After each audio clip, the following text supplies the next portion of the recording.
Buenas tardes a todos y a todas las personas que se conectan en esta tarde. Mi nombre es Isabel Tejada, soy profesora de la Facultad de Educación y les quiero dar la bienvenida a nuestro evento Pensando Educación. Pensando Educación es un evento de la Facultad de Educación de la Universidad de los Andes que se encarga de difundir la investigación de nuestra comunidad de la facultad y lo encontrarán en este espacio de Facebook Live. Cada tanto se anuncia con frecuencia para que estén pendientes. Queremos darle la bienvenida a todas las personas que hoy nos acompañan y que quieren saber más sobre esto de ser maestro investigador. Es el título de nuestro Pensando Educación en esta ocasión. Vamos a conversar hoy sobre un proyecto que es la investigación en la escuela y el maestro investigador en Colombia. Ya ha habido varias iteraciones de Pensando Educación sobre este proyecto. Es un proyecto de cobertura nacional, de cobertura país, que empezó en el año 2021 y que tuvo como objetivo acompañar a más de 200 maestros aproximadamente en el proceso de investigación y de, sobre todo, formulación de una publicación científica, de una publicación académica con base en una investigación. Entonces, el día de hoy tenemos tres invitados, tres docentes que van a compartir con nosotros qué investigaron, qué publicaron, que ya tienen en sus manos, bueno, tangible digital, digamos, eh, esa publicación a raíz de este proyecto. Ellos se van a presentar, ahorita les daré la palabra. Pero lo importante de este espacio va a ser que estas personas van a compartir sus hallazgos, todo lo que les pareció relevante de esta experiencia y luego vamos a tener un espacio de conversación, de dudas y esperamos que el público que esté asistiendo a este evento también nos plantee sus observaciones, comentarios y dudas.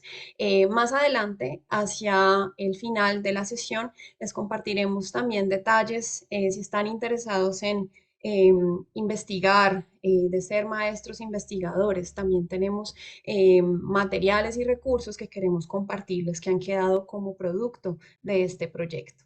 Entonces, con esto quisiera darle la bienvenida a nuestros invitados de hoy, al maestro Wilman Pérez, a la maestra Pamela Londoño y al maestro Edgar Iván Castro.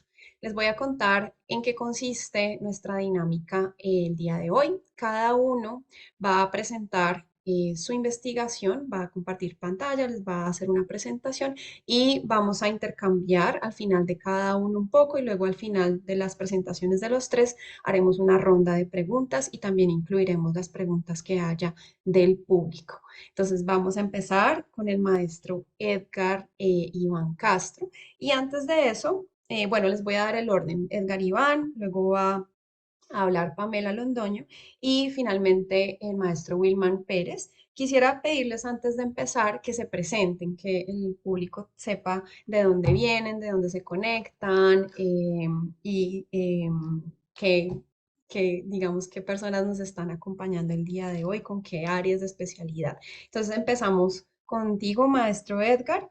Eh, Cuéntanos un poquito de ti y luego seguimos con Pamela.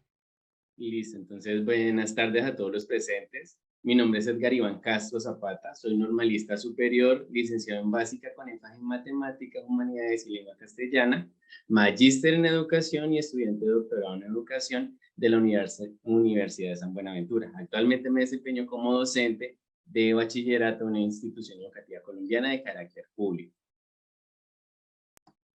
Muy bien, muchas gracias, Edgar. Pamela, te escuchamos.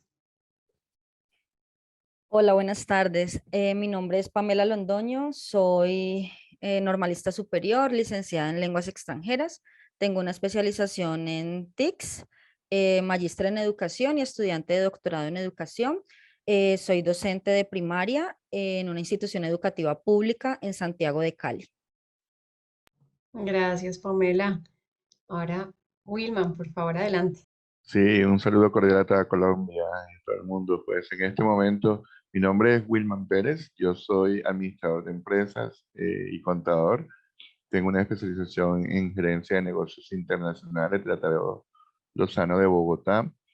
Y llegué al mundo de la educación cuando se abrió el campo para que los no licenciados pudiéramos ser directivos y docentes. Soy doctor, PhD, recién graduado este año en la Universidad del Norte en Educación y me desempeño como rector en el Colegio Francisco de Cisneros de Puerto Colombia, en el municipio más lindo por donde entró la civilización a toda Colombia, los inmigrantes y todas las demás. Saludo cordial. Muy interesante, gracias Wilman, muy bien. Entonces quisiera para las personas que se están conectando reiterar que lo que vamos a ver a continuación son las socializaciones de las investigaciones de estos maestros en el marco del proyecto La investigación en la escuela y el maestro investigador en Colombia. Este proyecto que tuvo como objetivo acompañar a maestros de todo el país de cobertura nacional en el proceso de formulación de artículos y capítulos del libro de producción científica, producción académica. Y los tres maestros que nos acompañan hoy ya tienen la felicidad de tener su documentación, su producción en mano. Y si quisiera pedirles, profes, que porfa cuenten dónde les publicaron, qué se sintió, eso ahorita lo comentamos porque es muy chévere también como saber que sí, el proceso es duro, se sufre un poco, pero pues se llega al momento de la publicación y esto es algo bastante satisfactorio. Entonces no se olviden porfa de comentar dónde pueden encontrar la publicación y ahora les compartimos los links. Entonces empezamos con el profe Edgar, Iván. Adelante, por favor, Sí, señora, entonces le empiezo a escuchamos. compartir pantalla.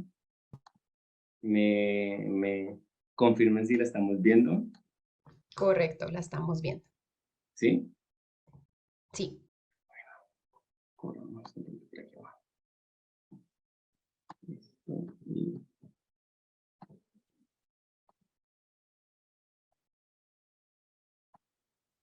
listo. Entonces, como les mencionaba, mi nombre es Edgar Iván Castro Zapata. El título de mi presentación es Estrategias Pedagógicas para el Desarrollo de la Escritura en Estudiantes de Primaria. Se identifica en la institución en donde se llevó a cabo el proceso de investigación que los estudiantes presentaban ciertas dificultades en la escritura, dificultades que se consideraban perjudiciales para el proceso de formación del estudiante, convirtiéndose así en una situación de tensión para toda la comunidad educativa. Por tanto, surge la pregunta, ¿qué impacto pedagógico tiene la implementación de estrategias pedagógicas por parte de los docentes para el desarrollo de la escritura en estudiantes de grado segundo en institución educativa pública colombiana? Y el objetivo de, yo creo que esto no se ve con, ya, el objetivo de identificar dicho impacto en el proceso formativo de los estudiantes. Para el caso colombiano, desde la normatividad vigente, se establece que como objetivo de la educación colombiana debe estar el desarrollo de la escritura. Está entendida como algo más que codificar. Según Lozano, la escritura consiste en una actividad mental de producción. Según Espinosa y García, la escritura es un medio de aprendizaje, de allí su importancia en el campo educativo. Ahora bien, diversos autores han estudiado el proceso de adquisición de la escritura y la escritura como tal. Sin embargo, de todos se destaca Ferreira y Teveroski, quienes caracterizaron el proceso de adquisición de la escritura desde los niveles presilábico, silábico, alfabético, presilábico, silábico, silábico, alfabético y alfabético.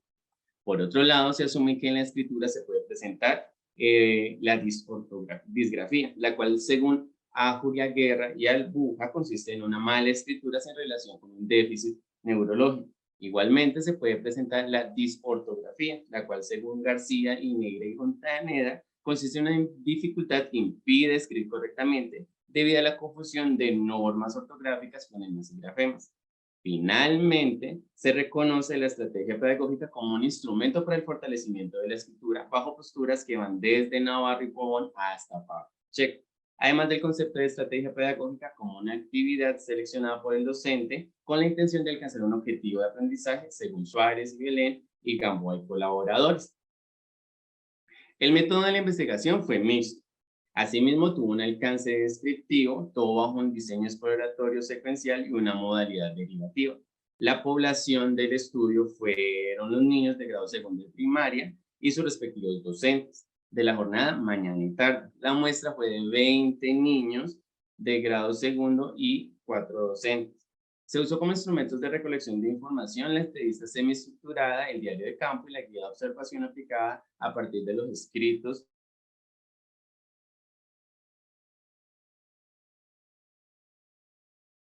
con respecto a las estrategias pedagógicas. Al preguntarle a los docentes sobre la sustentación teórica que manejaban, ellos contestaron que se ciñen a la documentación legal vigente en la institución y los documentos de calidad nacional. Del mismo modo, a preguntar a los docentes sobre los aspectos que juzgan importantes en la enseñanza y el aprendizaje de la escritura, estos reiteraron en la importancia del desarrollo motriz. Sin embargo, se evidencia la falta de constancia de estos. Por otra parte, al preguntar a los docentes sobre las actividades usadas para el desarrollo motriz y la escritura, estos contestaron que generalmente se servían de actividades pedagógicas convencionales de limitada variedad. Ahora bien, al preguntar a los docentes acerca de las falencias que presentaban los estudiantes, se encontró con omisión, inversión, distorsión de grafías, mala ubicación en el espacio, calidad de trazos y ortografía. Finalmente, se identificó que se usan actividades como repetición de trazos, textos, planas, explicaciones en torno a la buena escritura, actividades de autoevaluación y corrección para la prevención de errores en la escritura. Por otro lado, con respecto a las dificultades de la escritura, la tabla muestra la cantidad de errores según el tipo de texto manejado. Se puede observar que hubo mayor cantidad de errores durante la actividad de dictado. Esta tabla muestra la cantidad de errores según su clasificación en disortografía, disgrafía y otros, en donde la disgrafía incluyó trazos fuertes, trazos débiles y grafías inconsistentes. La disortografía abarcó la omisión, inversión de disgrafía, distorsión de estas y la categoría de otros que incluyó espacios inapropiados. De todos, la disgrafía motriz fue la que tuvo mayor frecuencia. Asimismo, esta tabla evidencia la cantidad de errores sin categorizar, de manera que el error más frecuente de todos en los escritos es el trazo fuerte. Por último, esta figura muestra la cantidad de error según la clasificación de estos. Como se puede observar, los estudiantes evidenciaron mayor cantidad de disgrafía motriz. Ahora bien, de la información recolectada se detalla la presencia de mayor disgrafía. Esto se puede relacionar con Maldonado, quien plantea que la falta de desarrollo motriz traduce en una mala grafía, y el concepto de disgrafía de Arbuja, quien la relaciona con la poca estimulación motriz. Así, en concordancia con Arias y Aristizábal, se hace necesario variar las estrategias pedagógicas manejadas por los docentes. Por otro lado, para el caso de la muestra estudiada, la disgrafía fue de menor cantidad en la escritura.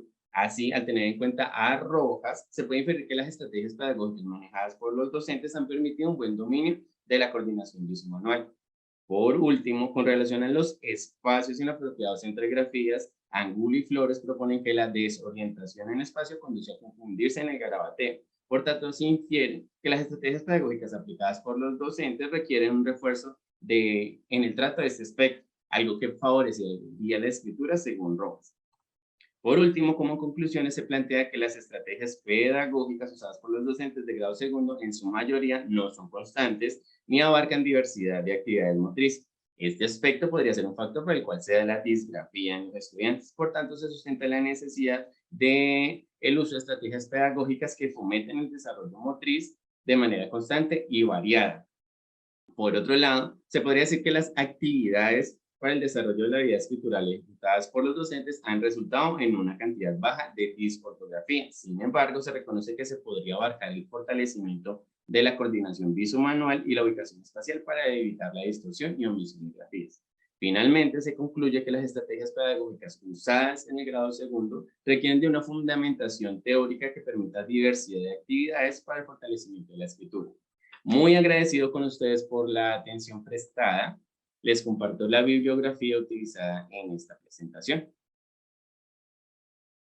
Muchísimas gracias. Muchísimas gracias, Edgar. Muchísimas gracias y muy preciso tu uso del tiempo. Gracias también por eso. Yo tengo varias preguntas que me encantaría hacerte en este momento porque estamos así como en fresco.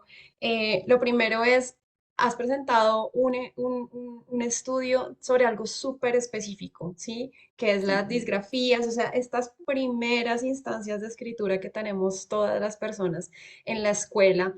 ¿Qué te llevó a ti a convertir esto en una investigación? ¿Cuál fue tu motivación que dijiste, yo tengo que estudiar esto? en aquel tiempo yo me desempeñaba como docente de primaria y estaba enseñando justamente la actividad escritural, el área de español en el grado segundo. Entonces, resulta, acontece que al enfrentarme yo con esta realidad escolar, me di cuenta que esos estudiantes presentaban estas dificultades y que no son dificultades que uno dijera, no, bueno, es que son nada más del área de español, sino que es una dificultad y una problemática que afecta la integralidad del currículo escolar, es decir, son dificultades que se van a ver en español, en inglés, en matemática, en ciencias naturales, etcétera, etcétera, etcétera. De allí que me surgiera esta inquietud al reconocer la importancia que tiene este aspecto escritural en la formación del estudiante, porque pues si pensamos a futuro, que el estudiante presente estas dificultades en este momento y que no se logre generar un impacto positivo en este momento, a futuro puede generar problemas académicos, problemas de acceso laboral, problemas incluso de autoestima y de desempeño social.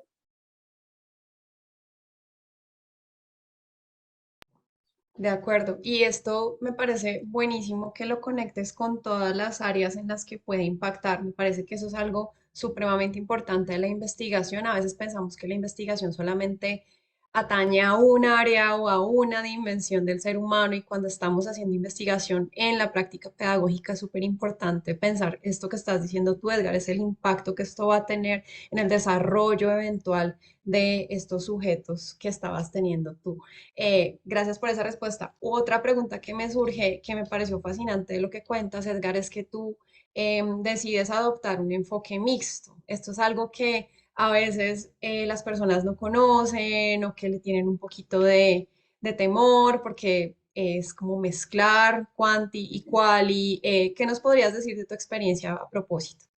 Pues a mí me pareció que el enfoque mixto es muy completo en la forma de abordar una problemática, porque no solo permite observar desde una visión cualitativa o una visión cuantitativa, sino que permite la integración de las dos y desde la misma teoría, tanto Hernández como Díaz como Hernández plantean que es que la función de este enfoque consiste es en subsanar ciertas falencias, ciertos vacíos que puede tener un enfoque y que el otro le puede nutrir. Entonces, por ejemplo, si nosotros vemos en el artículo que yo planteo, que se publicó en ICALA, o en esta misma presentación, se da eso, o sea, se da un proceso de nutrición entre la parte descriptiva de la parte cualitativa, que fue el análisis de las estrategias presentadas por los docentes, y la parte cuantitativa, que ya fue el análisis de los errores en la escritura. Y a partir de ese encuentro entre estas dos realidades, se logra llegar a unas inferencias, a unas conclusiones frente a la realidad.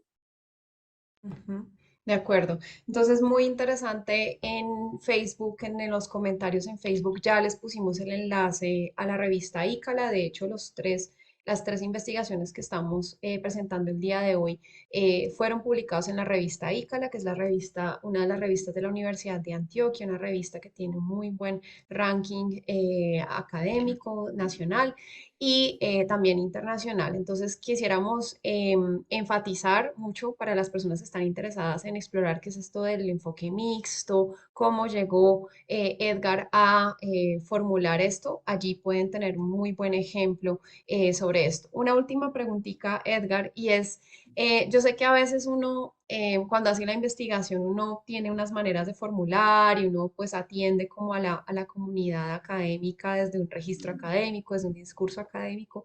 Si tú te toparas con alguien en la calle y le tuvieras que decir así rapidísimo, ¿para qué sirvió esto que yo investigué? ¿Qué le dirías? Así de manera muy coloquial y muy normal en el sentido de El normal conversación de la del calle. común. Yo diría que esto sirve para nuestros niños y niñas para que aprendan a desarrollar su habilidad escritural. Es decir, Ujú, que Si de pronto se enfrentan con una dificultad, que es una inversión de una grafía, que es una omisión, estos no se frustren frente a esta realidad y que sus papás y sus profesores no digan, no, es que este muchacho presenta esto, esto, esto, sino que en vez de centrarse en la problemática, se busque una solución frente a ello. Ujú. De acuerdo. Muy chévere. Gracias, Edgar, por A compartirnos, ustedes, perdón, muchas tu gracias. estudio. Y vamos a esperar a ver si hay preguntitas más adelante mientras Pamela presenta sobre tu caso. Entonces voy a darle la palabra a Pamela Londoño en este momento y soy yo quien va a compartir. Entonces, en este momento ya deberían de estar viendo mi pantalla. ¿Me confirman, porfa? Hola Isabel, sí señora, se está bien. Listo. Listo, Pamela. Entonces me vas diciendo para ir adelantando. ¿Listo? Vale, buenas tardes a todos. Mi nombre es Pamela, trabajo en Cali. A continuación voy a presentar mi experiencia desde el proceso escritural con la Universidad de los Andes y todo el proyecto del maestro investigador en Colombia y mi documento que se titula La elección de la docencia en lenguas extranjeras en escuelas primarias públicas de Cali. Entonces, ¿puedes continuar, Isabel, por favor? Entonces, esta presentación va desde dos aspectos. Inicialmente les voy a comentar cómo fue mi experiencia en este proyecto y posteriormente cómo se dio mi documento, el que se publicó en la revista ICALA. ¿Puedes seguir, Isabel, por favor? Inicialmente, en mi experiencia escritural, pues a este proyecto nos presentamos docentes de todo Colombia que teníamos de cierta manera un documento planteado y que teníamos la intención de publicar en algún momento, pero que por alguna razón no habíamos publicado. En mi caso, gracias a la motivación de mi compañero Edgar, porque somos amigos, hicimos la maestría juntos, él fue el quien me, de cierta manera, empujó y me dijo, hagámosle, no perdemos nada. Efectivamente nos presentamos, ambos pasamos y tuvimos un muy buen acompañamiento de parte de la universidad en el que desde aspectos pedagógicos y desde aspectos de escritura nos acompañaron y nos guiaron en este proceso. Apuntamos siempre a lo más alto, dijimos, bueno, si estamos en este proceso y estamos trabajando tan fuerte, queremos que este artículo sea un buen artículo y que sea publicado en una de las mejores revistas, que en este caso dentro de nuestro campo es la revista ICALA. Lo logramos, hacia creo que fue mayo de este año, logramos que nuestros documentos fueran publicados y fue una experiencia muy gratificante porque muchas veces como docentes de escuelas públicas pensamos que no tenemos voz o que nos quieren, o que, mentira, nos quieren no, que de cierta manera no nos arriesgamos a ir más allá y dejamos que todo lo que hacemos en el aula de cierta manera se pierda en el aula cuando vemos que hay espacios en los que podemos socializar y darle voz a nuestras experiencias. Entonces, eso fue lo que principalmente logró este proyecto, además del reconocimiento como tal de saber que somos docentes de escuelas públicas, pero que también escribimos y tenemos experiencias para compartir. Ahora, podemos seguir, Isabel, por favor. Voy a hablarles de lo que me motivó a realizar esta investigación. Como ya anticipé, soy docente de inglés en primaria, entonces observamos que debido a que en el concurso para primaria podemos presentarnos docentes de cualquier área del conocimiento, los que estamos en este nivel podemos ser licenciados en cualquier área, lo cual de por sí ya denota una carencia de docentes de inglés formados en el idioma. Eso lleva a que en muchas ocasiones la enseñanza se dé desde el vocabulario. Muchos niños tienen contacto con el idioma desde bachillerato porque sus bases son muy básicas y al culminar su formación de bachillerato, los resultados en las pruebas de estado son bajas. De igual manera, en ciertos estudios, los docentes que han presentado pruebas de estado en inglés para medir nuestra cualificación también obtenemos pruebas o resultados bajos. Esto por un lado. Por otro lado, observamos políticas educativas muy ambiciosas que esperan que nuestros estudiantes se gradúen con niveles muy altos cuando no han tenido una formación profunda en la primera infancia o en la básica primaria. Observamos también falta de recursos en las escuelas y hacinamientos, donde trabajamos con aproximadamente 40 estudiantes por grupo. Esto denotó que también hubiera una responsabilidad del gobierno que no estaba siendo incluida dentro del artículo y a la hora de contar con la asesoría de nuestros pares lectores, esa fue una de las recomendaciones en mi caso. Oye, pero te estás enfocando en la responsabilidad del docente, pero recuerda que aquí también hay responsabilidad del gobierno porque no somos los docentes los que definimos quién va a trabajar con los niños. Todo esto entonces, podemos seguir, Isabel, llevó a que se planteara el objetivo de investigación que fue develar los factores que se asocian con la elección de la docencia en lenguas extranjeras en primaria en el sector público colombiano. Podemos seguir. Los participantes, en este caso todas fueron mujeres, Se trabajó con una muestra de 4 docentes, a continuación les voy a hablar de eso, pero primero vamos a enfocarnos en los aspectos teóricos que se tuvieron en cuenta. Los factores se clasificaron en 3 y en este caso los voy a presentar de esta manera, ya que más adelante en las conclusiones vamos a ver que después de realizar el proceso de investigación, estos fueron los resultados que se obtuvieron. Tenemos factores sociológicos donde se analiza el recorrido biográfico y las condiciones sociales y familiares de la muestra. Vemos que las docentes de primaria escogieron su práctica docente o su práctica o su ejercicio profesional gracias a que tenían familiares docentes o también a que se veían reflejadas en docentes memorables. Observamos un proceso de identificación y desidentificación en donde ellas decían, bueno, me llama mucho la atención estos aspectos de estos docentes y quiero ser como ellos, o definitivamente aspectos de docentes que yo no quiero seguir cuando sea docente. Ahora bien, tenemos factores psicológicos que se asocian con la vocación. La vocación aquí se entiende desde diversos autores. Me enfoco en Mórtola, en su obra, donde anticipa que la vocación desde sus estudios se asume como un gusto o un interés, en este caso por ser docente. También en relación con las lenguas extranjeras observamos el interés por el aprendizaje, en este caso de los idiomas, y en los intereses, personalidad e imagen que construyen de sí mismos. Finalmente tenemos los factores económicos que se asocian a la posibilidad de tener ingresos futuros y a que en ocasiones consideran que es de cierta manera sencillo obtener un trabajo como docentes. Finalmente, dentro de los factores económicos también encontramos la falta de recursos para estudiar otra carrera. Listo, Isabel. El método que se siguió entonces fue un enfoque cualitativo con diseño narrativo, método biográfico, que se basó en los relatos de vida. Los relatos de vida son las narraciones que realizan las docentes de aspectos concretos de su vida. Podemos seguir. Las participantes, como les decía, fueron entonces 4 docentes. Fue muy difícil conseguir la muestra, ya que quería que todas las docentes tuvieran formación en lenguas extranjeras, que fueran nombradas y que trabajaran en primaria. Entonces, después de establecer muchos contactos, logré conseguir 4 docentes. Estas estaban nombradas en propiedad en Santiago de Cali y tenían entre 35 y 55 años de edad. Los datos se recolectaron por medio de una guía de entrevista biográfico-narrativa. Esta se validó con los aportes de 4 expertos, entre ellos Bolívar, que es un gran autor en relación con la metodología biográfico-narrativa, Mórtola, que es una de las fuentes fuertes de mi trabajo, y 2 expertos más. Se tuvieron en cuenta 26 preguntas que indagaban vida familiar, académica y práctica docente, pero este trabajo se enfoca en los motivos de la elección de la docencia. Podemos seguir, Isabel. Los datos se interpretaron inicialmente analizando cada una de las entrevistas. Posteriormente, de manera horizontal, se encontraron puntos en común que se pudieron contrastar y finalmente teorizar y comparar con los aportes teóricos, valga la redundancia, de los documentos que previamente se habían consultado. Podemos seguir. Como ya anticipé, entonces, los factores se agruparon en 3, de acuerdo a los resultados derivados de la recolección de datos. Tenemos los factores sociológicos, donde encontramos la influencia que tiene la familia en las decisiones de las docentes. Los familiares docentes, 2 de las 4 que se entrevistaron eran hijas de docentes. Desde los autores se reconoce esto como la herencia del oficio. Tenemos la familia como proveedora de oportunidades. Tenemos la visión de los docentes memorables, como ya les anticipaba, los que nos transmiten una imagen positiva o negativa que nos invitan a ser o a no ser como ellos en nuestra práctica pedagógica. Las relaciones interculturales, por ejemplo, cuando una de las docentes mencionaba, yo crecí en Boyacá, llegaban estadounidenses a trabajar en la mina y yo quería o sentía esa necesidad de hablar inglés para poderme comunicar con ellos. Y vemos también la influencia del contexto y la comunidad en las decisiones de las docentes.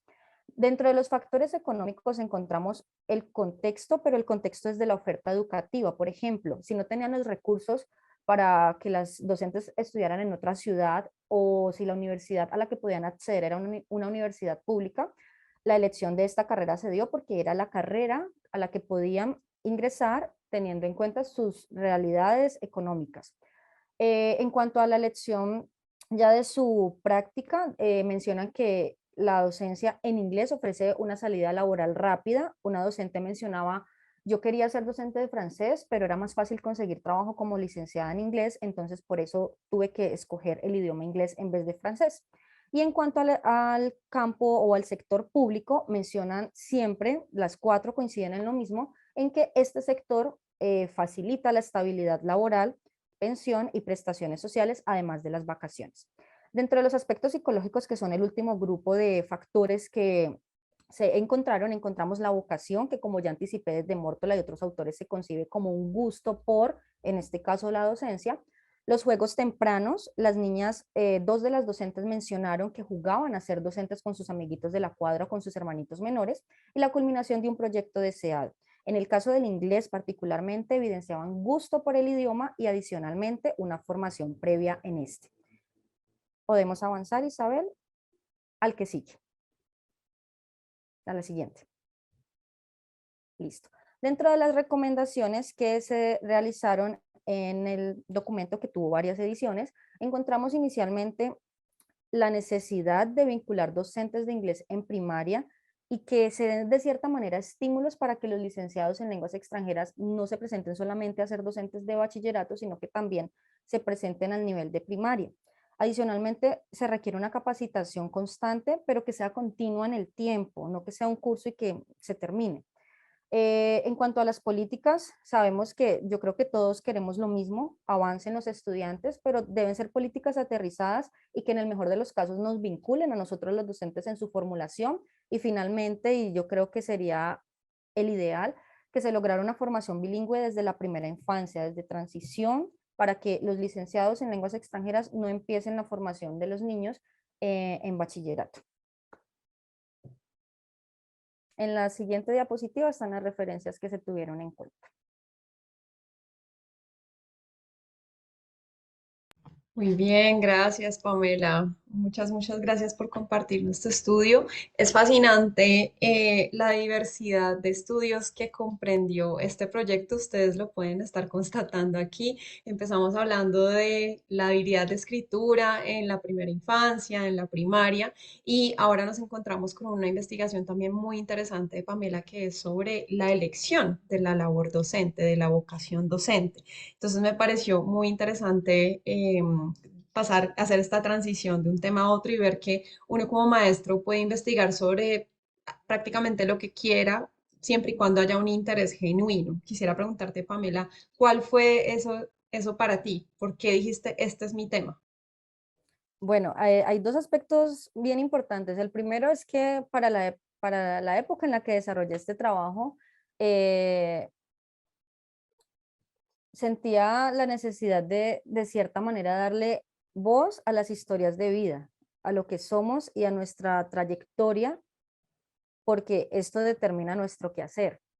Y la segunda, porque yo considero, como se puede evidenciar en la última diapositiva que presenté, que es importante contar, si no es con licenciados en lenguas extranjeras, con docentes que estemos capacitados para trabajar inglés en primaria e idealmente desde la primera infancia, desde transición. Porque creo Ujú. que estos primeros años de formación de los niños, bueno, cualquier etapa formativa es importante, pero estos primeros años se están quedando solo en vocabulario cuando los aspectos del idioma son muy amplios y debería aprovecharse esta etapa de los niños para desarrollar sus habilidades.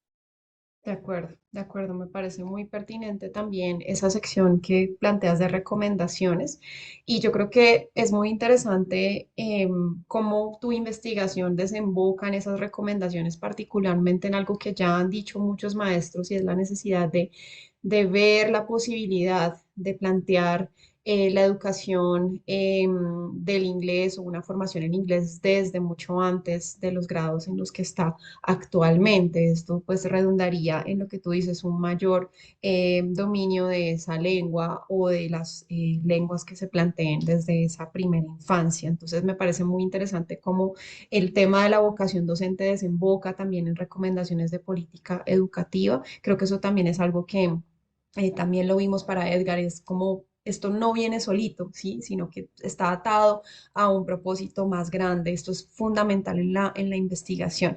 Quería también que nos comentaras un poquito, Pamela, sobre el tema de cómo se identifica un maestro, ¿no? Me pareció muy interesante esto que decías, es como, ¿qué hace que un maestro sea maestro y que no lo sea?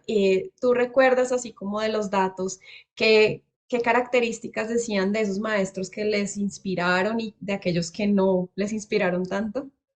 Sí, bueno, inicialmente es importante decir que desde Gustavo Mórtola esta identidad es una identidad narrativa. Narrativa, ¿por Ujú, qué? Porque estamos basados en lo que los profes me cuenten. Yo no estuve en el momento en que eso ocurrió, entonces es la manera como ellos se ven y la manera como lo están contando. ujú, Dentro de lo que no querían ser, yo recuerdo en una de las entrevistas que la docente Carmen de Maui, porque adicionalmente los nombres pues, fueron sustituidos por nombres que ellas quisieron adoptar, contaba que cuando estaba en su clase de inglés no entendía nada, nada de lo que le decían y que tampoco había mucha voluntad de la profe por explicarle. Entonces ella se trazó la meta de aprender porque ella decía, algún día, esas son sus palabras, algún día tengo que aprender para saber si esta persona me está mentando la madre, fueron sus palabras, o qué es lo que en realidad quiere decirme. Entonces, dentro de los aspectos de identificación, mencionan un buen conocimiento, una buena preparación, clases didácticas, el amor por lo que hacían, un buen manejo de los recursos, un buen manejo de grupo, el apoyo y la confianza que pueden brindar a sus estudiantes. Y dentro de la desidentificación, el hecho de utilizar el inglés como un mecanismo para imponer, no veía en su carrera así, y el hecho de aprender para saber qué es lo que me está diciendo el otro, porque en la manera en la que fueron formados no evidenciaban de cierta manera ese tipo de explicaciones que deben ir un poco más allá. ujú, ujú. Además, que me parece muy interesante cómo puede usarse, aquí es el inglés, pero también cualquier área del conocimiento como incluyente o excluyente, ¿no? Para cualquier persona. Entonces, muy interesante ese aspecto allí. Muy bien, Pamela. Voy a tener otras preguntas que van a atarse a todos los demás participantes. Entonces, de momento te dejo, te dejo en paz. Y vamos a pasar a Wilman Pérez. Gracias, Pamela, por tu Muchas gracias. presentación y por las respuestas. Entonces, seguimos contigo, Wilman, cuando quieras. Bueno, muy un saludo cordial nuevamente. Sí, te comparto, Isabel, y a toda Colombia, a todas las que están en este momento sintonizando. El producto con el cual yo tuve pues el galardón, debe ser parte del proyecto de maestro investigador en el 2021, como tú bien lo decías, correspondía a un objetivo de mi tesis doctoral. Yo estaba haciendo mi tesis doctoral en ambientes de aprendizaje. Aquí tengo una presentación, ambientes de aprendizaje enriquecidos con TIC para la comprensión lectora. Inicialmente, cuando yo comencé el doctorado, yo quería trabajar algo sobre la calidad, pero me di cuenta que realmente la calidad, para poder aterrizarla en mi escuela, donde yo soy director, y aprovechar toda esta inversión que estaba haciendo en formación doctoral, pues no lo podía hacer sino más que todo a nivel de políticas públicas y de pronto llevarlo a los elementos o factores que podría desde la escuela yo monitorear, ¿verdad? Entonces me di cuenta que para poder mejorar la calidad habían algunas trabas, algunos obstáculos y pues obviamente me, me ubicaba en las pruebas PISA, en las pruebas Saber, en cada una de esas pruebas que a nivel internacional y nacional reflejaban que nuestros estudiantes tenían eh, algunos déficits, más que todo en lenguaje y matemáticas, en el desarrollo del pensamiento. Entonces, tenía la dicotomía de si trabajaba en lenguaje, comprensión lectora y matemáticas, pues para una tesis doctoral abarcar dos dimensiones era como un poco más complicado y entre las dos, pues entendiendo los aportes de Lippmann, de Saginor, y muchos autores que nos hablan de que el lenguaje realmente es el vehículo del aprendizaje, pues decidí ubicarme en qué estaba pasando en torno a la comprensión lectora en las escuelas. Como uno de los aspectos a nivel personal, que me interesa mucho, muchísimo son las TIC, las tecnologías de la información y las comunicaciones. Quise buscar cómo, quise que fuese un elemento acompañante para diseñar ambientes de aprendizaje. Dentro de la universidad me di cuenta que había una línea de investigación que estaba enfocada hacia los ambientes y entre esas entré, aquí esto pues es parte de mi tesis doctoral que me demoraría como como unos 30 minutos en mostrarles, pero quiero enfocarme en que había algo muy importante en los 4 objetivos de la tesis y era el caracterizar los ambientes de aprendizaje. Yo hice una investigación muy exhaustiva sobre todo el estado del arte, lo que se venía haciendo, qué había funcionado a nivel del mundo, en el mundo anglosajón, en el europeo, en el latinoamericano, y cada uno de esos elementos que tenían que ver con comprensión, con la implementación, la integración de las TIC, los fui tomando como un aporte valioso para hacer un documento donde yo pudiera hacer la caracterización de esos ambientes. Esos ambientes fue mi primer artículo que pude publicar en una revista, la Universidad Libre, en el año 2020. Luego de esa caracterización yo tenía que indagar un poco más sobre qué estaba pasando realmente en las escuelas, porque toda la teoría que hablaba sobre cómo enseñar la comprensión, cómo integrar las TIC, cuando lo vamos a llevar al terreno de las escuelas y lo vamos a investigar, pues veíamos que no tenían una correlación muy, pero muy significativa. Y es así como el artículo que yo manejo en esto de mi tesis, que es mucho más amplio. En el artículo que yo manejo de la tesis, perdón, en el artículo que publiqué con Icala, como tú bien lo has dicho, apuntaba a buscar cómo las TIC son un factor que influencia de manera positiva el aprendizaje y cómo desde las escuelas públicas, teniendo esa caracterización de esos grupos numerosos que comentaba mi compañera Pamela anteriormente, podemos nosotros sacarle provecho. La investigación fue de carácter mixto. Hicimos eh, una parte quant y una parte qual. En la parte quant se tomaron todas las bases de datos de las últimas 3 pruebas del ICFES que están publicadas libremente en el portal de ellos.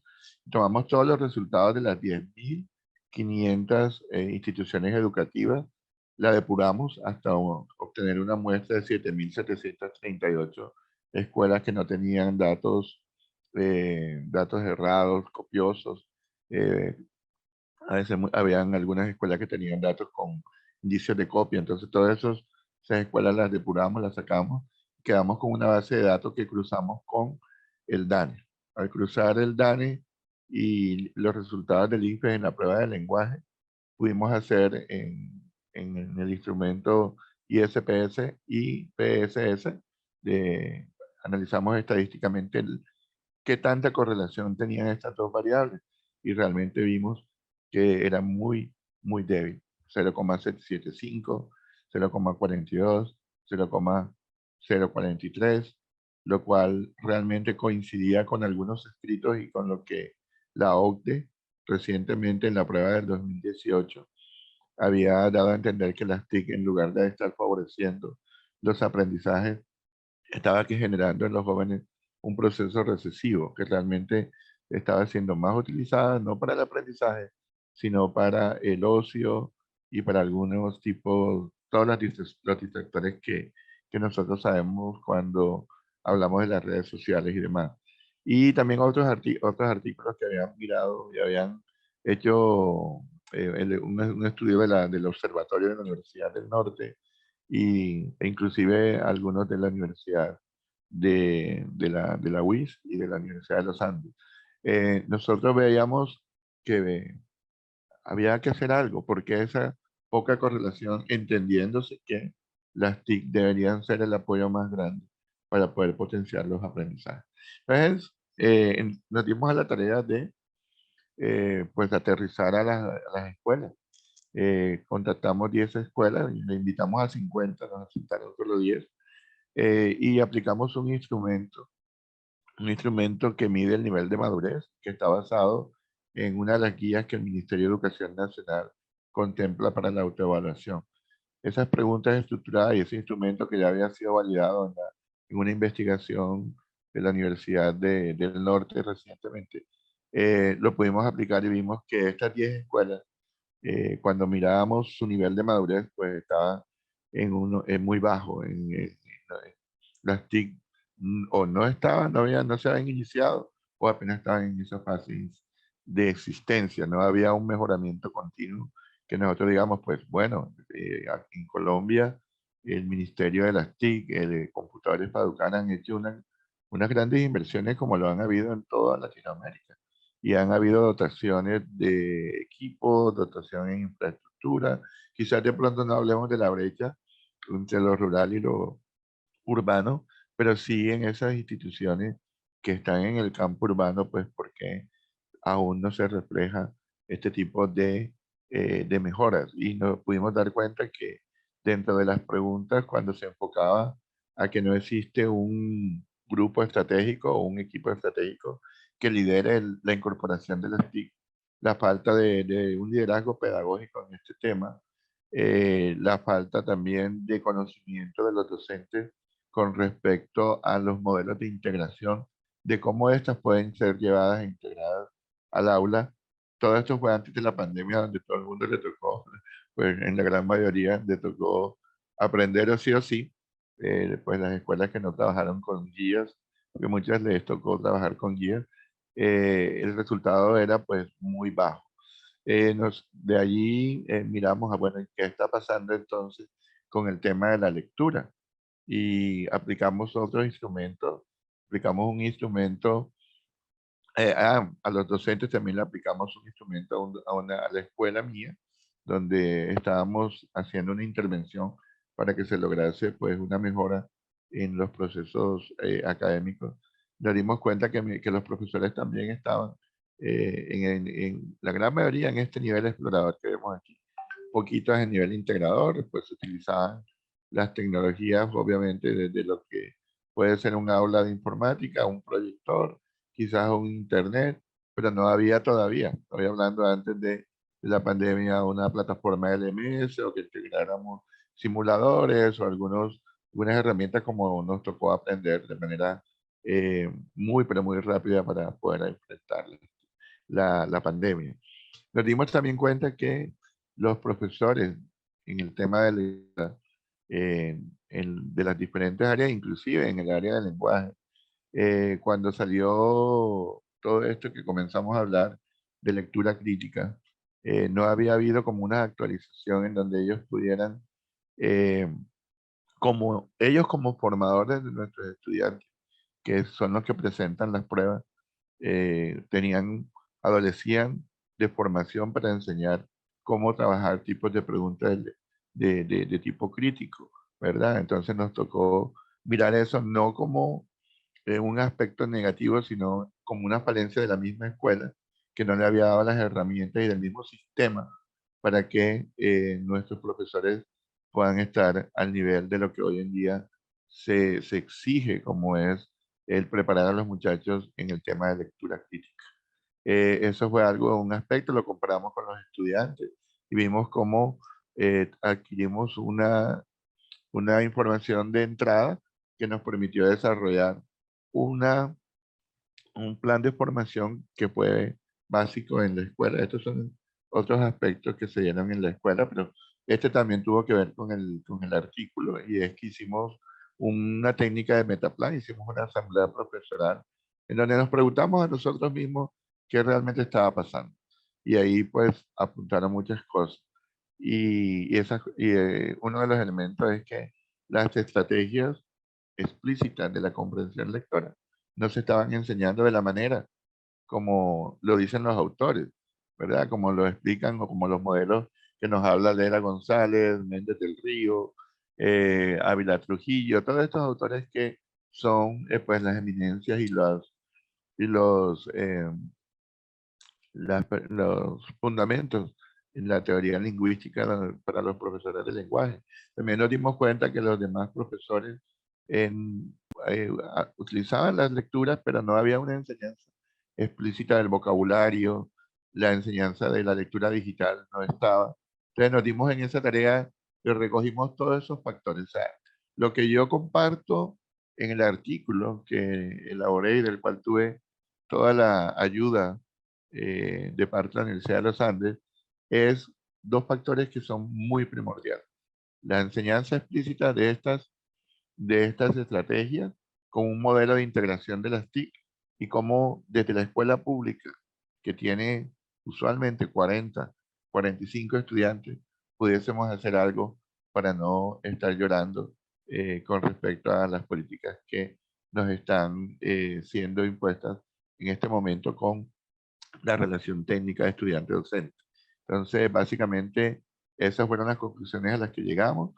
Eso sirvió para elaborar un plan de formación que fue parte de la tesis, y ese plan de formación nos permitió generar unos ambientes de aprendizaje, y por eso la tesis se denominó Diseño de Ambientes de Aprendizaje enriquecidos con TIC para la comprensión lectora. Básicamente, pues ahí les comparto a toda Colombia, para no demorarme mucho más, cómo ese objetivo específico contribuyó a todo un engranaje que fue la tesis con la cual yo pude graduarme el 22 de julio pasado, y que por haber apuntado a revistas como ICALA, que es de alta calidad, de haber tenido el apoyo de ustedes, pues la tesis fue laureada summa cum laude.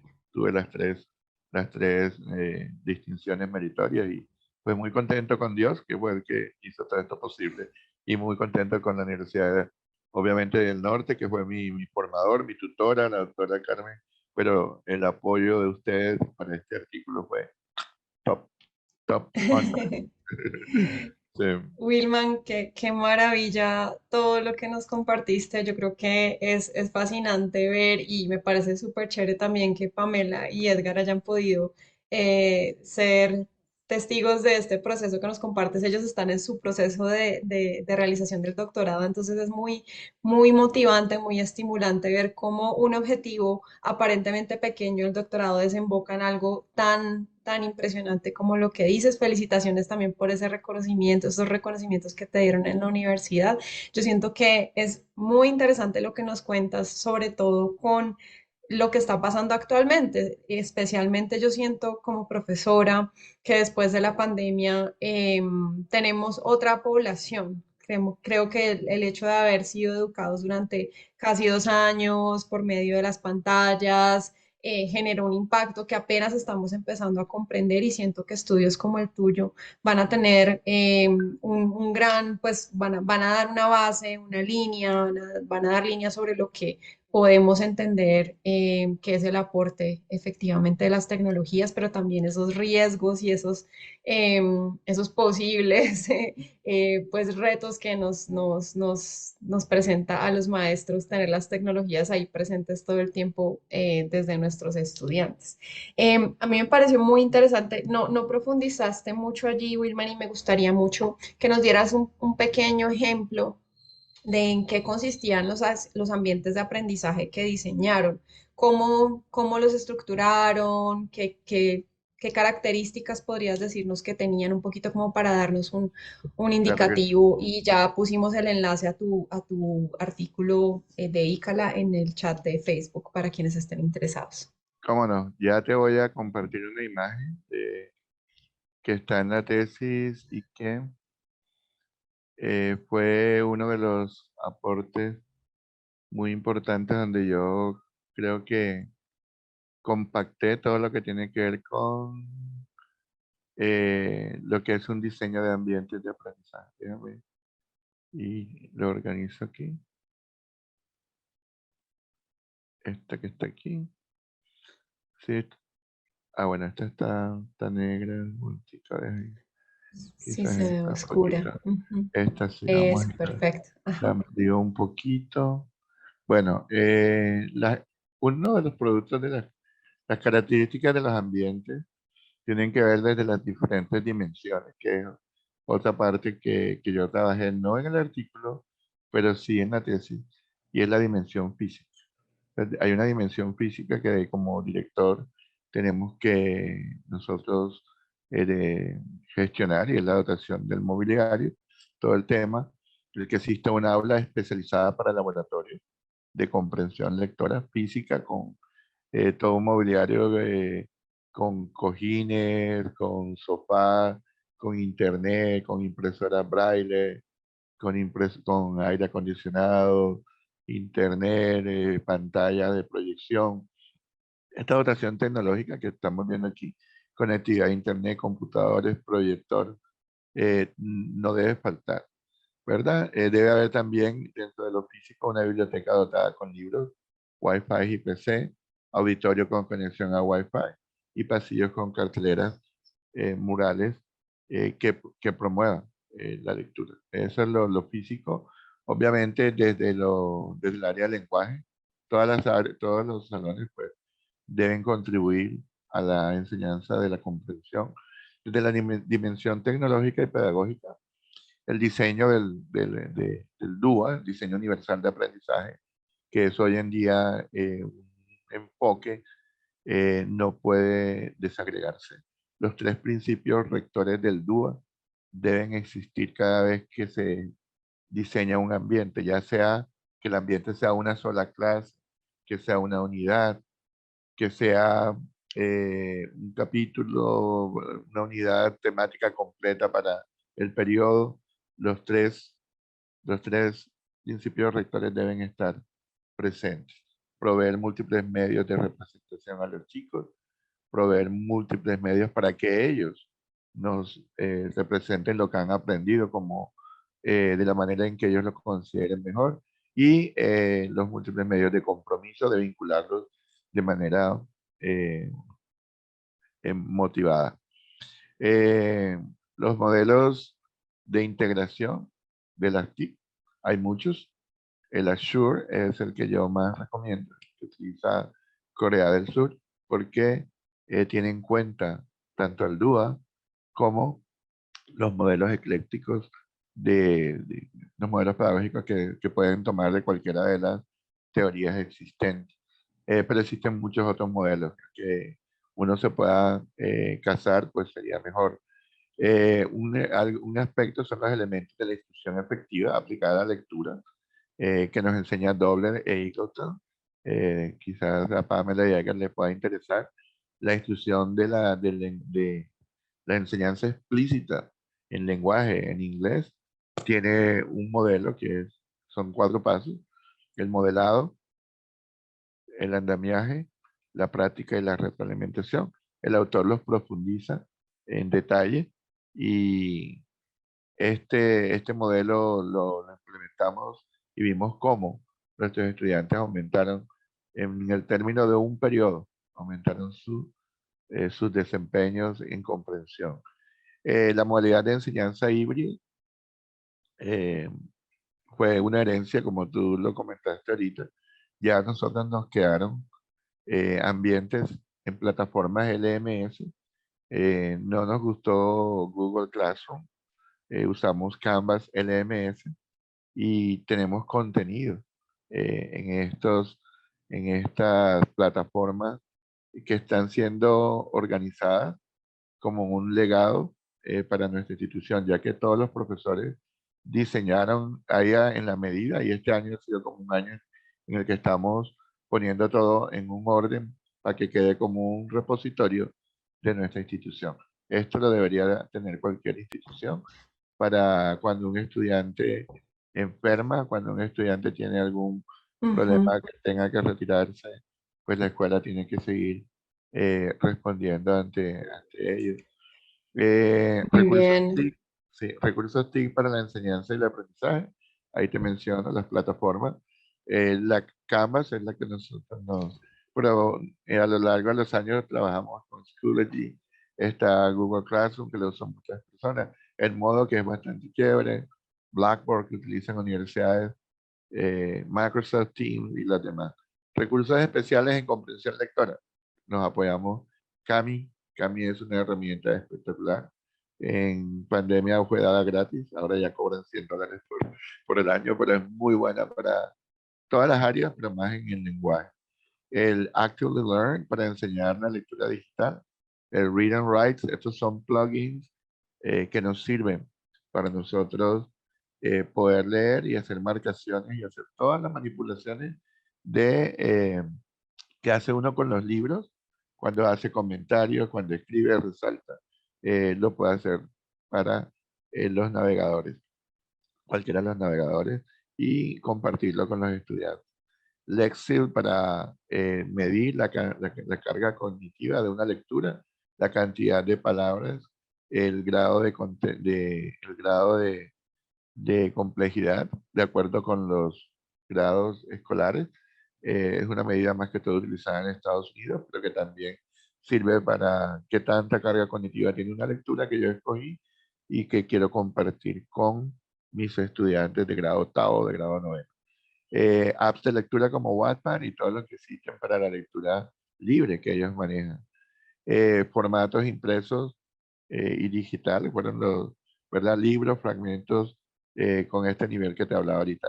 Fue muy importante el laboratorio, porque con la plataforma nosotros pudimos evaluar la lectura oral de nuestros estudiantes. Le dábamos texto y ellos debían grabar el audio, y allí nosotros pudimos hacer un ejercicio muy parecido al que hizo Edgar, no en escritura, pero sí en lectura. Nos dimos cuenta que estábamos dejando pasar muchos estudiantes que no habían desarrollado todavía la conciencia fonológica y estaban en octavo, cancaneaban, repetían palabras, transponían sílabas, letras, y nos estábamos dando cuenta que ellos habían pasado esos grados y que muchas veces cuando los pasábamos a leer al frente, ellos sentían pena y muchas veces hasta tenían unas conductas violentas porque obviamente no querían ser expuestos a esa lectura. Y el laboratorio nos sirvió no solamente para hacer la ejercitación, esto que está aquí en la práctica de una vez enseñada una estrategia o dos estrategias,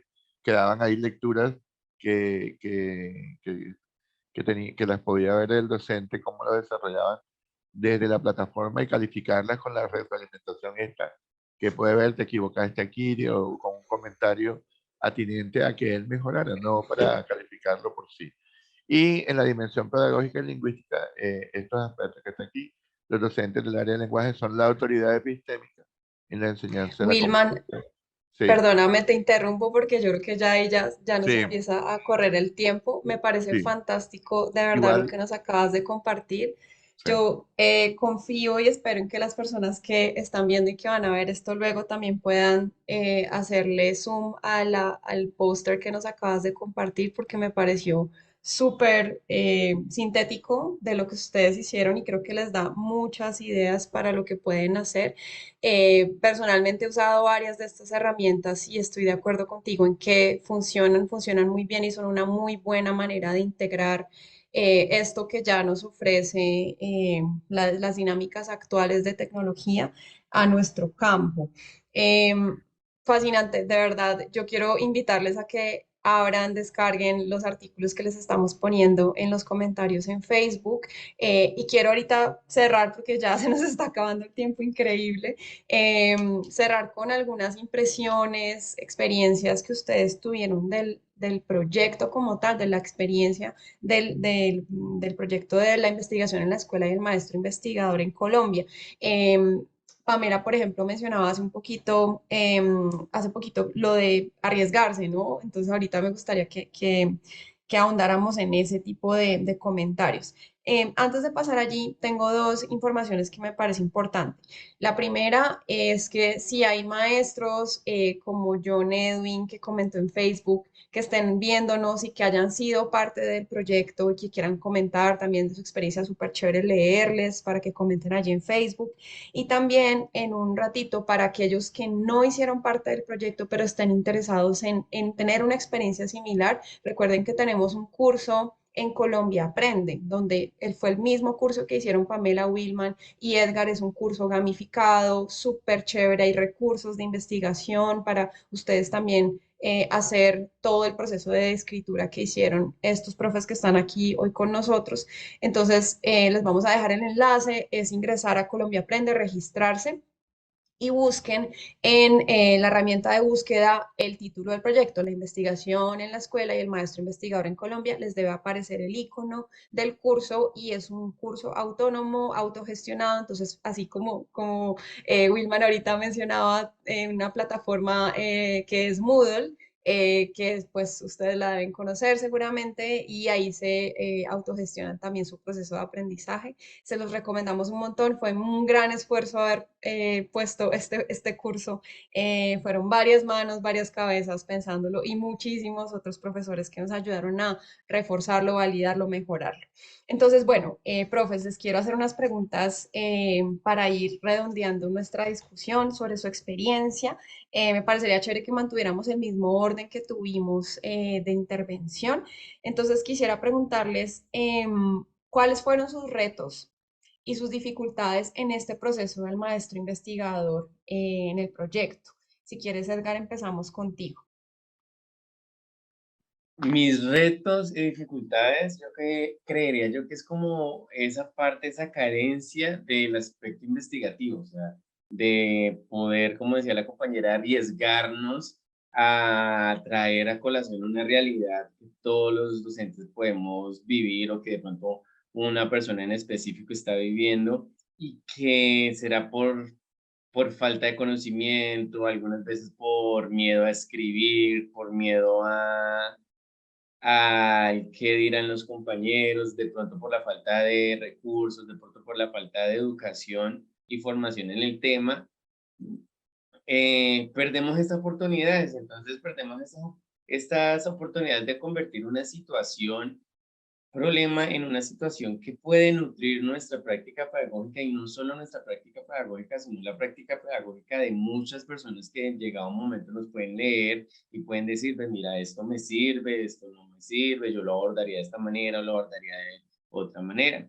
Muchas veces he leído por allí que lo que nos falta a nosotros es escribir. O sea, lo que le falta al área, al docente como tal del aula de clase es arriesgarse a escribir lo que él hace y cómo lo hace. Porque pues experiencias, hay infinidad de experiencias, algunas muy grandes, otras más pequeñas, algunas muy significativas, otras no tanto, pero pues que aún así son experiencias que deberían estar plasmadas en un papel o que deberían estar pues eh, ser conocidas por una comunidad para que esto nutre el conocimiento pedagógico como tal.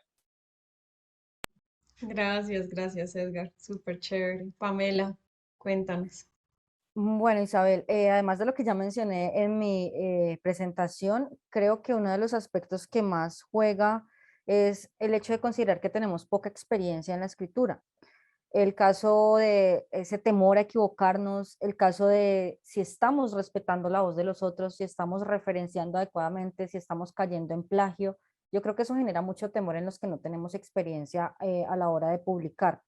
En mi caso particular, creo que fuiste testigo que yo iba a abortar, que yo iba a desistir hacia enero porque murió mi abuelo, no tenía el tiempo, no me sentía con el ánimo de seguir escribiendo, y como es un proceso de edición constante, es enviar un documento y esperar la retroalimentación donde te dicen definitivamente estás equivocada, definitivamente aquí no hay nada, o definitivamente vas bien, puedes hacerlo mejor. No me sentía con el ánimo de terminar el proceso, y afortunadamente tuvimos el acompañamiento no solo de la universidad, sino también de la revista ICA, la que fue muy paciente y muy precisa en sus aportes para mejorar estos documentos y que finalmente lográramos eh, un paper que fuera de calidad, pero que siguiera respetando el trasfondo que queríamos nosotros mostrar como docentes de escuelas públicas.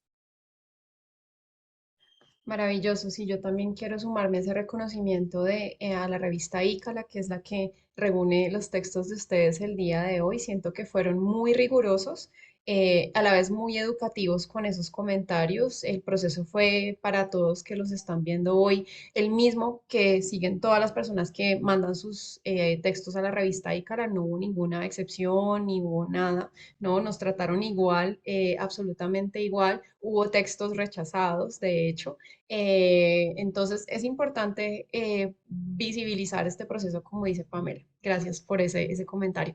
Wilman, te escuchamos. Bueno, sí, el reto fue grande porque yo de pronto cambio lo que decía Pamela de arriesgarnos. Yo después de haber pasado por el curso de la Universidad de los Andes del maestro investigador, y después de haber tenido esos encuentros con mi advisor de temático y con el advisor el revisor de escritura, yo dije, no, yo le dije a mi tutora de la universidad, esto va para Ícala. Ícala es la revista número 1 de Colombia. No hay una Q1, hay el Q2, y yo sé que el nivel de rechazo es de 85%, pero dije, no, esto va para Ícala porque algo que aprendí mucho con la persona, la tutora que nos pusieron desde la Universidad de los Andes, es que yo escribía, pero yo no me vendía. Yo ponía todos los datos, mas no resaltaba, no ponía en relieve el significado de cada uno de los hallazgos allí tenidos en cuenta, y en la redacción pues fallaba un poco en eso. Ella me enseñó todos los aspectos de la estructura de un artículo de este tipo, pues ya yo había hecho artículos, pero de revisión, que son mucho más sencillos, y yo tenía algo, una debilidad grande, que era que yo no hice maestría. Yo pasé directamente al doctorado sin haber hecho, sin tener experiencia, pues como directivo docente sé escribir, redactar lo técnico, comercial, pero en lo académico es otro cantar. No nos trataron igual, a mí me pusieron tres pares, tres pares. O sea, tuve tres pares y los tres dieron concepto, y luego el revisor fue más duro que los padres. Pero nunca perdimos el norte. Si hubo algún momento en que yo decía, bueno, no me publiquen, porque cuando yo recibía esas revisiones con ese Word, con tantos, yo no sabía, duré un fin de semana largo, en donde hice una oración, dije, "No, vamos a sacar", y pues nos dimos cuenta que de pronto ese editor no tiene la misma disciplina de uno, entonces hay que ilustrarlo. Y me di cuenta que cuando ya yo les explicaba, pues lograba entender. Y al final pudimos sacar el artículo, y muy agradecido con Dios y con la Universidad de los Andes y con todos los que contribuyeron para este propósito. Wilman, qué maravilla que, bueno, ustedes hayan mencionado eso porque siento que una de las cosas más difíciles del proceso de publicación es efectivamente esa retroalimentación, esa crítica que uno recibe cuando escribe y manda pues, a la primera revista o al libro. A veces, y este ha sido mi caso personal, uno puede mandar a 3 revistas, de las 3 lo rechazan y toca seguir intentando. Entonces yo siento exactamente lo que ustedes sintieron, sé perfectamente lo frustrante que eso es, y para todas las personas que también están en este momento viéndonos, están en el proceso, con libros, con capítulos, esto es parte del asunto. Muchos se desaniman y hemos estado, como dices tú, Wilman, desde todo el equipo, porque tú mencionabas la Universidad de los Andes, pero les reitero, esto ya lo hemos dicho nosotros pensando en educación, no lo reiteré al inicio, pero esto fue un proyecto gigante, enorme, mancomunado con la Universidad Autónoma de Bucaramanga, con el IDEP aquí en Bogotá, la Universidad de los Andes, y también tuvimos colaboradores de otras instituciones. Entonces, esto fue enorme y éramos un equipo tan grande y nuestro objetivo principal era que, claro, si había personas que iban a desmotivarse, pero que no desistieran, y lo vivimos con ustedes, o sea, estuvieron muy cerca al borde de decir, ya no más, ya no puedo más con esto, no quiero saber nada más de esto, pero al final cuando uno pasa al otro lado, asume esas correcciones, esa retroalimentación, la satisfacción es mucha, ¿no? Es plena. Ya haberse publicado es algo bastante chévere. Entonces, quisiera hacerles una última pregunta y es, bueno, hay dos preguntas y una especialmente para Wilman porque tiene este rol de rector, pero también quisiera que Pamela y Edgar me contaran desde sus instituciones qué piensan. Eh, ¿Qué debe hacer una institución para fomentar que sus maestros investiguen? ¿Qué acciones, actividades, estrategias, discusiones, conversaciones deben suceder para que esto que ustedes vivieron no sea una excepción, sino que sea una regla, sea algo cotidiano? Si quieres, Wilman, empezamos contigo y nos devolvemos Pamela y Edgar. Bueno, el docente, el rector, debe ser el líder pedagógico de toda institución. Debe ser el que lleve la bandera. Y en la escuela se investiga desde todo, cada una de las vivencias, todo lo que a nosotros nos sucede en los proyectos, todo lo que se conjuga en una aula o en una oficina de coordinación, de orientación, nos sirve para construir conocimiento. De hecho, cuando hablamos de cultura escolar, la cultura corporativa, pues de toda escuela, es la sumatoria de todos esos aprendizajes que quizás no se sistematizan y no se llevan a una experiencia significativa o a un documento, pero que de una u otra manera forman ese bagaje que representa ese PI, ese proyecto educativo institucional en acción. La investigación acción participativa es una herramienta, es, es uno de de las teorías que se deben poner en práctica. Y considero que ahora que el Ministerio de Educación está en esta nueva etapa y está hablando de otros aspectos, la investigación debe ser fortalecida. ¿Para qué? Para que a los docentes, así como en la universidad, se le asignan unas horas de cátedra, unas de investigación, otras de extensión, también se puede hacer de la misma manera en las escuelas. Pero eso tiene que ser programado, sistematizado, porque el docente que investiga le corresponde hacerlo en su tiempo libre y muchas veces las escuelas, por el caso de la escuela pública que estamos en la que yo manejo, que tienen grupos numerosos pasados de 40 y pico, una escuela grande de 2000 estudiantes, el cansancio que genera atenderla, muchas veces uno llega, los maestros llegan después de la clase y ya no nos queda muchas ganas de poder coger un lápiz a menos que tú tengas una intención de hacer una maestría o que seas realmente una persona muy, pero muy empeñada en escribir.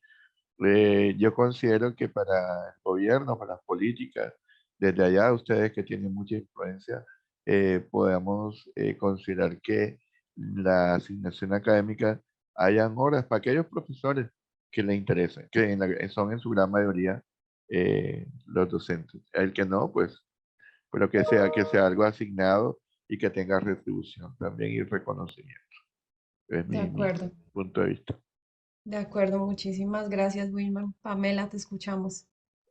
Bueno, pues primero que todo me encanta ver que un rector simpatiza mucho con lo que yo estoy asumiendo como respuesta, porque creo que es importante que nos capacitemos, que la escuela favorezca los espacios, no solo para la capacitación, sino para desarrollar la investigación y sistematizar la investigación, porque es un proceso constante, no es un proceso fijo que se vaya a hacer en una semana.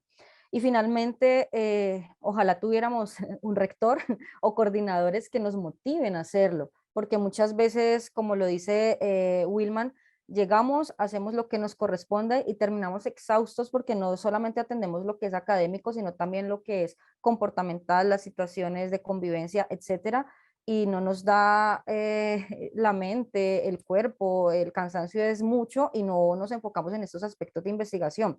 Pero creo que si tuviéramos la oportunidad de reunir esto, la motivación desde nuestras directivas o desde el gobierno, los incentivos que nos puedan dar para desarrollar esto, el espacio para llevarlo a cabo y promover el trabajo en equipo también fundamentado en una capacitación y por qué no un acompañamiento como este que nos hicieron ustedes dentro del equipo, creo que se favorecerían más procesos de investigación y de publicación de esos saberes que hay en la escuela que muchas veces están ocultos precisamente por eso, por esa falta de tiempo o de motivación frente a publicar lo que hacemos.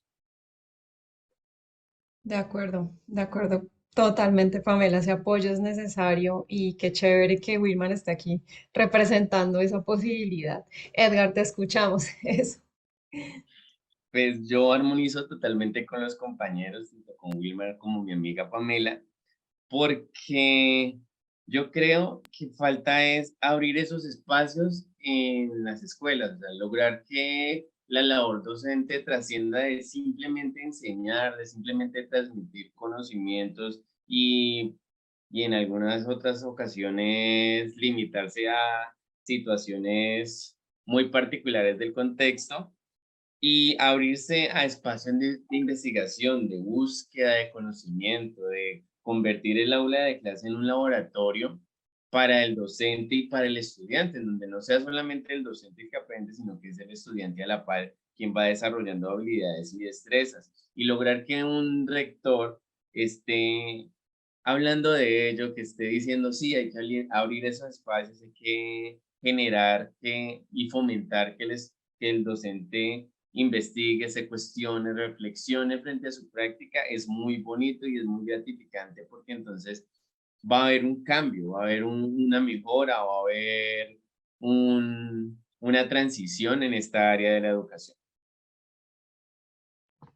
Qué chévere. Edgar, también me parece súper interesante lo de seguir fomentando ese espíritu curioso.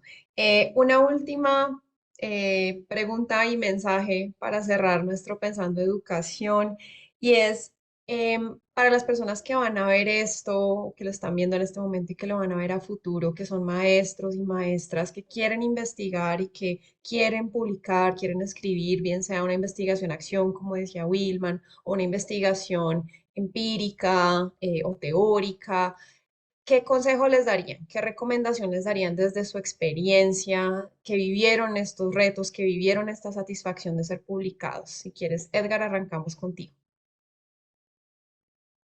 Yo creo que las dos cualidades que deben perdurar frente a todo esto es la paciencia y la constancia. Los compañeros lo mencionaban y pues también fue el caso mío, es de mucha paciencia, de mucha constancia, de saber recibir sugerencias y críticas frente a lo que hacemos, porque pues debemos ser muy humildes con lo que tenemos y presentamos y pues se sabe que al presentarlo a cierta revista, de cierto talante y reconocimiento, pues van a haber una retroalimentación, a veces positiva, a veces no tan positiva, pero pues la intención es seguir, perdurar, como les digo, mucha consistencia, mucha paciencia y lograr pues el cometido, tener muy fija la meta que es la publicación.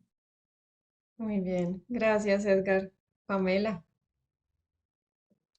Bueno, Isabel, yo creo que una de las bases o claves para desarrollar un buen proceso es leer y documentarse, leer otros artículos que han sido publicados previamente en la revista en la que tú quieres publicar para que tengas una base de qué hacer o cómo hacerlo, no desfallecer. Y la tercera es solicitarle a amigos con experiencia que te lean. En mi caso, Edgar siempre ha estado ahí apoyándome y él es no solamente me leían ustedes dentro del proyecto, sino que también él constantemente estaba leyendo mi texto para darme sugerencias y saber tomarlas, saber editar, saber tener presente de que es un proceso constante de edición y que las sugerencias son para mejorar nuestra producción. Ujú. Buenísimo. Sí, estar muy abierto a eso. Gracias, Pamela. Wilman. Bueno, yo les recomiendo a todos los maestros de Colombia y del mundo que quieran escribir, que tienen ese deseo, pues que se enfoquen en qué es lo que ellos tienen o que han vivido que puedan compartir y que puedan de pronto indagar un poco a profundidad desde el entorno que tienen con los estudiantes o inclusive con los datos e informaciones que están ya disponibles en la web. Que esa idea, esa pasión que tienen, pues la puedan fortalecer autoformándose. Si llegase a haber una segunda convocatoria del espíritu investigador, pues que no vacilen a inscribirse cuando lo vean publicado en alguna de las páginas del Ministerio, de la Secretaría de Educación, apuesten a eso. Como tú también dijiste, ahí está el curso, está colgado en Colombia Aprende, está basado en gamificación. Yo me reía y me divertí mucho mientras repasaba todo lo que había aprendido en investigación en los primeros semestres del doctorado. Inclusive hubo algunos aprendizajes que no los tenía tan claros y me quedó todo como bien fundamentado. Yo hice mi libretica, a mí me gusta, aunque me gustan mucho las TIC, pero también me gusta ejercitar el lápiz. Y recomendarles que se lancen, no tengan miedo. Si les rechazan, pues algo se aprendió, se toman las retroalimentaciones, se mejoran y se intenta a un nivel mucho más alto. En algún momento, como lo decía, dos, tres, en algún momento revienta y es publicado. ¿Qué es importante? Importante que podamos nosotros leer todos esos libros de cómo redactar, cómo publicar. Existen muchos en la web y que nos ayudan de una manera, en el caso de que no tuviésemos una persona que nos pueda leer o que no querramos soltar, porque de pronto Pamela Yeager tiene muy buena confianza. Pero muchas veces cuando se está trabajando en doctorado, no se suelta mucho lo que uno está trabajando por muchas condiciones. De todas maneras, pues esas serían mis recomendaciones vitales para los que nos están escuchando. Qué maravilla las tres recomendaciones, la paciencia, la constancia, el no desfallecer, el leer a los demás y el gozarse el proceso. Me gusta mucho como eso de disfrutar el proceso. Yo creo que es muy importante no perder de vista que cuando uno decide investigar es porque tiene una curiosidad sobre algo, quiere comprender mejor un fenómeno y lo puede abordar desde cualquier metodología en realidad. Recuerden siempre que la metodología viene después de que uno sabe qué es lo que quiere comprender, observar, etcétera. Entonces es algo muy chévere. Yo quiero reiterar unos mensajes que salen de aquí. Me pareció fascinante que hoy en esta reunión que tuvimos, en estas personas que nos acompañaron, vimos tres investigaciones que aparentemente tienen temas que están muy distantes uno del otro, pero miren cómo se relacionan de bonito. Empezamos con la grafía, la escritura desde la perspectiva más inicial, desde primera infancia, lo importante que es saber escribir desde esas etapas iniciales. Si no, no podríamos llegar a escribir artículos científicos, ¿verdad, Edgar? Entonces, es muy interesante que vamos a ver en la investigación cosas que son bien sustanciales, bien minuciosas. Luego pasamos por la vocación docente con Pamela y terminamos con los ambientes apoyados en TIC con Wilman. Entonces les invito a descargar, a ver sus papers que están en la página en Facebook, en la revista ICALA. Ahí van a encontrar en ese número y en otros números otros artículos que se derivan del proyecto La investigación en la escuela y el maestro investigador en Colombia. Y les quería dejar con dos recomendaciones. La primera es que ingresen al curso en Colombia Aprende, así sea para explorar, lo hemos mencionado mucho. Wilman dijo, me divertí, me reí con esto porque efectivamente esa era la idea, hacer un curso diferente.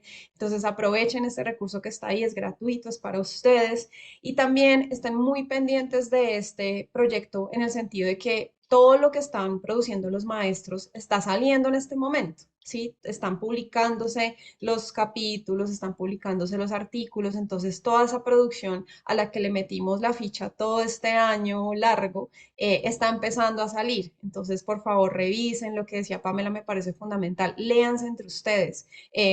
Apóyense como referentes de la literatura, como antecedentes. Ahorita ya no hay excusa para decir, es que nadie ha hecho esto. Efectivamente, yo creo que ya hay alguien que ha hecho eso que usted está pensando, el tema que usted está pensando. Entonces, les animo a que vayan a Google Académico, a Google Scholar y empiecen a explorar más a fondo ese tema que quieren investigar y se van a encontrar seguramente con artículos y producciones de este proyecto. Quiero darles las gracias a los tres invitados del día de hoy. Pamela Londoño, Edgar Iván Castro y Wilman Pérez desde diferentes partes del país. Gracias por estar aquí, por darnos este tiempo y hablar de sus investigaciones. Les deseo que sigan investigando, que sea un éxito ese doctorado que están cursando y ese postdoctorado. Entonces, de verdad, gracias por sacarnos este rato y espero pues que hasta muy pronto y gracias a todas las personas que nos escucharon y vieron hoy. Si quieren despedirse, adelante, pueden desmutearse. Bendiciones a todos, saludos y hagamos de Colombia una mejor nación. Gracias, Wilman. Si quieren despedirse, Pamela, Edgar. A todos los que nos observaron y de cierta manera pensaron la educación con nosotros, les agradecemos estar aquí presentes. Gracias. Muchísimas gracias a todos por este momento, esta atención que nos tuvieron. Esperamos que haya sido muy significativa para ustedes. Gracias. Gracias. Que estén muy Gracias Isabel, bien. gracias Diego. Chao a ustedes. Bye bye. Gracias. Chao. Buena tarde. Chao. Bye.